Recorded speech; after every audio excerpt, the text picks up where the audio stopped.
ఇది కేవలం సమాచారంగా మాత్రమే భావించండి. వైద్య నిపుణులను సంప్రదించండి. నమస్తే, welcome to Sakshi live. This is Shahida. Breast cancer బాధితులకు ఊరటనిచ్చే న్యూస్ ఇది. క్యాన్సర్ చికిత్స ఎంతవరకు ఫలిస్తుంది, మందులు సరిగ్గా పనిచేస్తున్నాయా లేదా అనే విషయాన్ని ఇప్పుడు మరింత లోతుగా వేగంగా తెలుసుకోవచ్చు.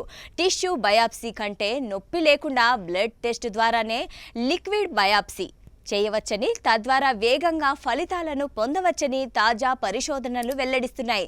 సాధారణంగా క్యాన్సర్ తీవ్రతను తెలుసుకోవాలంటే కణితి ఉన్న చోట కణజాలాన్ని సేకరించి పరీక్షించాల్సి ఉంటుంది. ఇది రోగికి కొంత ఇబ్బందికరమైన ప్రక్రియ.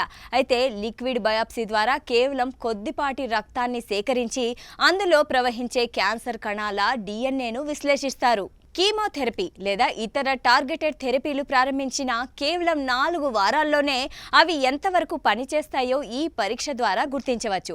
ఒకవేళ మందులు ఆశించిన ఫలితాన్ని ఇవ్వకపోతే క్యాన్సర్ మరింత ముదరక ముందే చికిత్సా విధానాన్ని మార్చడానికి వైద్యులు ఇది వీలు కల్పిస్తుంది. లండన్లోని ఇన్స్టిట్యూట్ ఆఫ్ క్యాన్సర్ రీసెర్చ్ చేసిన అధ్యయనం ప్రకారం చికిత్స ప్రారంభించిన కొద్ది రోజుల్లోనే రక్తంలో క్యాన్సర్ డిఎన్ఏ స్థాయిలు తగ్గుముఖం పట్టకపోతే ఆ చికిత్స విఫలమయ్యే అవకాశం ఉందని ముందుగానే తెలుసుకోవచ్చు.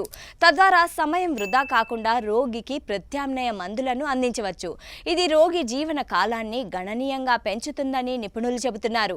ఆపరేషన్ లేదా కోత అవసరం లేదు. కేవలం రక్త పరీక్ష మాత్రమే. స్కాన్లలో కణితులు కనిపించకముందే రక్తంలోని మార్పులను ఇవి పసిగడుతుంది. చికిత్స కాలంలో ఎన్నిసార్లైనా ఈ పరీక్షను సురక్షితంగా నిర్వహించవచ్చు. క్యాన్సర్ చికిత్స అనేది ప్రతి రోగికి భిన్నంగా ఉంటుంది. లిక్విడ్ బయాప్సీ లేదా ఏ రోగికి ఏ మందు సరిపోతుందో త్వరగా నిర్ణయించవచ్చు. ఇది రొమ్ము క్యాన్సర్ కేర్లో ఒక గేమ్ చేంజర్ కానుంది. సాక్షి టీవీ ప్రసారాలను నిలిపివేయటం చట్టరీత్యా నేరం. సాక్షి టీవీ ప్రసారాల కోసం మీ స్థానిక కేబుల్ ఆపరేటర్ను వెంటనే సంప్రదించండి.